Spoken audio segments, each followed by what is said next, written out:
Почитувани, тема на втората емисија на заедничкиот проект Хоризонти на Радио Слободна Европа и Гласот на Америка е бегалската криза и нејзиното влијание врз Македонија. Балканската рута низ Македонија кон Западна Европа е де факто затворена по одлуката на Словенија, Хрватска, Србија и Македонија за примање мигранти само со валидни патни исправи. И покрај намерата на грчките власти за релокација на мигрантите во други кампови на десетина километри јужно од границата со Македонија и во Атина, таму сепак остануваат илјадници бегалци. Дописникот на Радио Слободна Европа Марија Митевска беше во Идомени на македонско-грчката граница. Илјадници шатори во најразлични бои може да се забележат овој месец во прифатниот камп Идомени на грчко-македонската граница. На цели семејства, деца и жени, единствен дом им е токму малиот шатор или на оние помалку срекните отвореното небо. Избегале од нивната земја и од војната за да пронајдат подобар живот, но патот воопшто не е лесен, а условите во прифатните кампови се тешки. Бегалците секојдневно се принудени со часови да чекаат во редици за да ги задоволат нивните основни потреби. Редици имат за храна, вода или пак за посета на доктор. Камповите за нив се само попатна станица, а целта на сите им е иста – да стигнат до некој од западноевропските земји. Мухамед Джаруши од сирискиот град Хомс се надева дека со неговото семејство ќе стигне во Германија. Најпрвин се надевам дека ќе имам мала куќа или некое мало место каде ќе се чувствувам безбедно, а потоа би сакал да го продолжам образованието. Во Сирија студирав да станам инженер, но не завршив поради војната. 23-годишниот Хасан од Сирија пак патува со неговите пријатели. Неговото семејство не сакало да ја напушти родната земја, но тој вели дека иако е тешко, друг избор немал. Планирам да одам за Германија или Швајцарија. Не знам, но сакам да одам во некој од тие земји. Сакам да живеам во мир, бидејќи ние ја губиме нашата земја. Не знаат колку време ќе останат во Идомени, што ги чека понатаму, но и покрај мизеријата која, како што велат, ја преживуваат, не се откажуваат. Секој дете тука во кампот е болно поради ладното време. Жените исто така.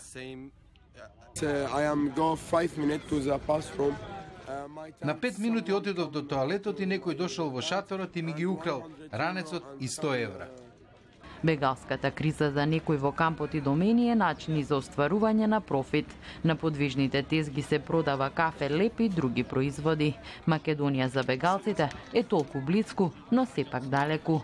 Само оваа ограда во позадината ги спречува бегалците тука на Идомени од грчката страна да преминат на македонска територија и да продолжат во некој од западноевропските земји.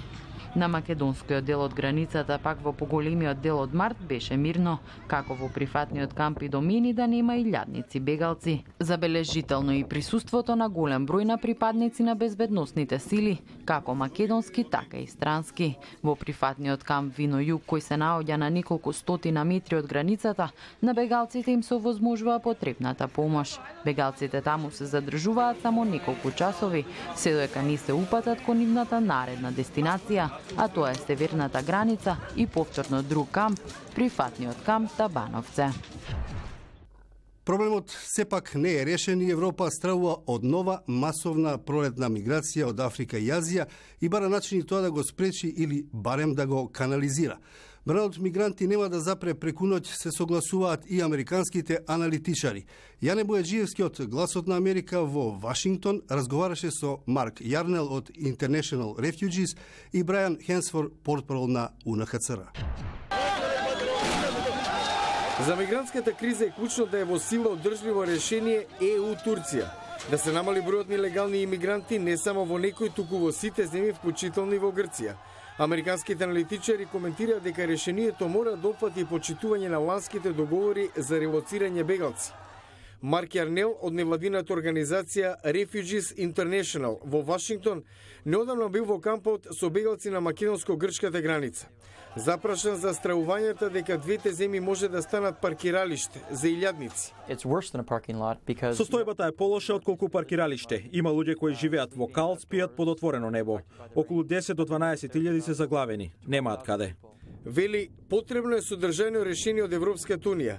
Според него на повидок е масовен брај бегалци оваа пролет кои се на пат да се обедина со членовите од семејствата кои заминале за Европа пред неколку месеци. Во моментов, мнозинството бегалци се жени и деца кои се оставени сами на себе на пат кон Европската Унија и многу од нив сакаат да се обединат со своите мажи, но Германија, Данска и други земји ставија пречка од 2 до 3 години за одложување на таквиот процес. Сега имате ситуација кога луѓето на граница се безнадежни и се наоѓаат во ќорсокак. Зошто мигрантите ја одбираат токму балканската рута, која сега веќе официјално е затворена откако Словенија објави дека повеќе нема да прима бегалци без валидни пасоши и визи, како реакција на тоа исти мерки од Хрватска, Србија, Македонија. Јарнел одговара. Рутата се менува како што земјите поставуваат поригорозни мерки. Пред некоја година патот водеше низ Бугарија, но откако земјата воведе поригорозни мерки, рутата се помести кон Македонија. Сега Македонија ги заострува мерките и има голема веројатност таа да се смени кон Албанија. Меѓутоа, треба да се земе во предвид дека бранот мигранти на пат кон Европската Унија нема да запре преку ноќ. И тие секогаш ќе бараат начин да минат, дали легално или со помош на трговци со луѓе. Порпорот на УНХЦР Брайан Хансфорд за Гласот на Америка вели дека неговата организација предлага итно зголемување на помошта за бегалците, за да се забележи колку од нив се економски мигранти и тие да се вратат евентуално дома на хуман начин. Доколку Европската Унија како целина ги почитува своите договори од 2015-та за релоцирање на бегалците, тогаш немаше да има размер на ваква хуманитарна криза по границите. Тој повика на јасен содржаен паневропски договор и почитување на договореното за распоредување на бегалците по квоти меѓу земјите на Унијата. Затворањето на границите не е решение. Ако мигрантите најдат на затворени граници, ќе најдат начин да ги заобиколат и минат. Според него, единствен начин за смирување на напнатоста е релоцирање на бегалците, согласно договорите што ги имаат подпишано членките на Европската Унија. Американските аналитичари се согласни дека Европската Унија треба да го почитува рокот од 12 мај, што и го зададе на Грција да ги регистрира сите мигранти и бегалци. Во спротивно, Атина ќе се соочи со зголемени контроли на границите во Европа. Јане Бојаджиевски, Глас на Америка на македонски, Вашингтон. Јас сум Зоран Ќука, а вие го гледавте второто издание на Хоризонти што го емитуваме од студиото на Радио Слободна Европа во Прага.